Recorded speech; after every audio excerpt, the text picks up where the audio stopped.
يسألونك عن الأهلة قل هي مواقيت للناس والحج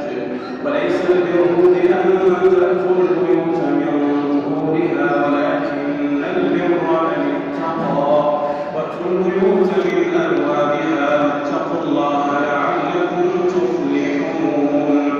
وقاتلوا في سبيل الله الذين يقاتلونكم ولا تعتدوا إن الله لا يحب المعتدين واقتلوهم حيث ثقفتموهم وأخرجوهم من حيث أخرجوكم والفتنة أشد من القتل ولا تقاتلوهم عند المسجد الحرام حتى يقاتلوكم فيه